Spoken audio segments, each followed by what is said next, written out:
all of us, if we were to be completely honest and transparent, all of us have experienced pain. Physical pain, psychological pain, emotional pain, spiritual pain. Take your pick. We've all probably been there, done that, bought the t-shirt over and over and over again. Everyone has their breaking point, and I'm sure that you have yours. I definitely have mine. But the question we must ask ourselves, and this is a doozer, is pain God's greatest goof, or is it God's greatest gift? Think about that. Is pain God's greatest goof? Did God mess up when he allowed pain to exist? Or was it a gift? It was once said that life is 10% what happens to you and 90% how you respond to it. 10% of what happens to you, 90% of how you respond to it. A fella by the name of Chip, and sorry Chip if I pronounce your last name wrong, it's either Brogdon or Brogdon, had this to say. It's not a question of God allowing or not allowing this to happen. It is part of living. Some things we do to ourselves. Other things we do to each other. Our Father knows about every bird which falls to the ground. His eyes on the sparrow, and his eyes on me. All right? Sorry. I won't do that again. All right? So he knows about every bird that falls to the ground. But you know what? He doesn't intervene and always prevent it from happening. What are we to learn from this? That our response to what happens is more important than what happens to us. I know that's deep. But here's the mystery. Here's the mystery. One man's experience drives him to curse God and say, I'm so done with you. But that identical experience will take a person to bless God. To bless God. Your response to what happens is more important than what happens. This is according to our friend with the weird last name, Chip. Philip Yancey, in his book, Where is God When It Hurts?, explores this topic of pain. His research led him to a man by the name of Dr. Paul Brand, who worked directly with patients with Hansen's disease. Anybody know what the other name for Hansen's disease is? Leprosy. Leprosy. If you want to experience a physical pain-free life, get leprosy. Leprosy patients can't feel a thing. They can't feel it when they prick their fingers. Or they can't feel themselves touching something hot. They can't feel blisters forming on their feet. And what happens is, because of this pain that they can't feel, they end up hurting themselves and doing physical damage to themselves. There was this old myth that leprosy was kind of a contagious disease and limbs just kind of fell off. What this doctor found out when patients were kind of in this facility, they would find out that they would wake up in the morning, or they would go to bed at night with 5 fingers, wake up in the morning with maybe 2 fingers and a couple of stubbies and no thumb. And they'd be like, what is this all about? What happens is rats would come in all night and chew on their fingers.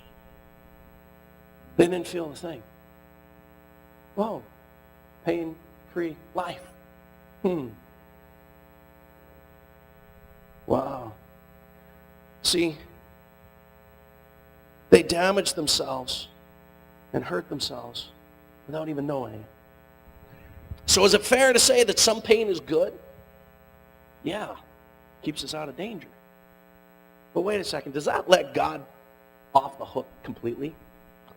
Well, what about that one book in the Bible that just kind of rocks everybody's world? All right? You know what I'm talking about, the dude with the funny name. I mean, I think we all pronounced it in Sunday school as Job. Hey, Job. Need to get a job. Yeah, you know what? There's just some names that need to follow the English language and have an E at the end. Job. Anyways, I'm sure he got ridiculed back then. He doesn't need more ridiculing right now. Anyways, but let's pick up this story of Job, right? In the Bible. You got your Bibles here tonight? We're going to do some reading. Forget the PowerPoint tonight. We're going unplugged. Just kidding. You stay plugged in at my handsome side. Anyways, we're going to pick it up in where? Job 1, verses 6 to 12. So we got some verses to read here. Brought the biggest Bible I could find. No, sorry, just kidding. This is my second biggest Bible. I'm going to be reading from the New Living Translation tonight. And this is what it says. Job chapter 1, verses 6 to 12. One day, the members of the heavenly court came to present themselves before the Lord.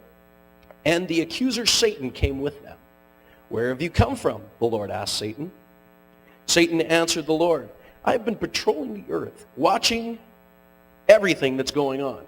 Then the Lord asked Satan, have you noticed my servant Job? Okay, stop right there. Okay, Satan's your arch enemy, right? Job's your best servant. Why is he mentioning Job? Wait a second. Oh, okay.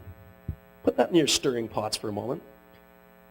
He is the finest man in all the earth. He is blameless. A man of complete integrity. He fears God and stays away from evil. Satan replied to the Lord, yes, but Job has good reason to fear God. You have always put a wall of protection around him and his home and his property. You have made him prosperous in everything he does. Look how rich he is. But reach out and take away everything he has, and he will surely curse you to your face. All right? You may test him, the Lord said to Satan.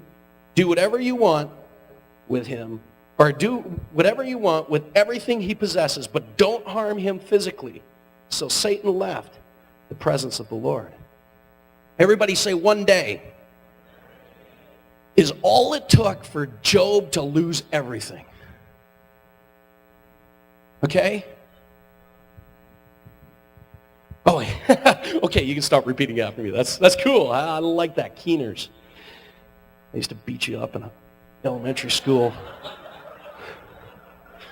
I'm just kidding. I wasn't really all that tough. Kidding. No. Anyways. Focus. ADD moment. Okay? Job lost everything in one day. He lost the farm. He lost all of his livestock. He lost all of his wealth. And then, oh, this one cuts deep. You want to break up a family, a husband and a wife, and disrupt the... Satan took all the children. Just wiped them all out. He lost everything. I want to tell you something. When a parent loses a child, oh my! You can take everything away from a mom and dad, but you take their kids away. Oh my. Oh my. All of it was taken away from him in one day. And how did Job respond? Was he like that man that said, forget you, God. I have no place for you. Get out of my life. I serve you faithfully, and this is how you reward me? No. Oh, people, you know what? Something incredible happens. It makes you want to cry. Because I'll tell you something, in verse 20 it says that his response was, he stood up, he tore his clothes, shaved his head, and he worshiped.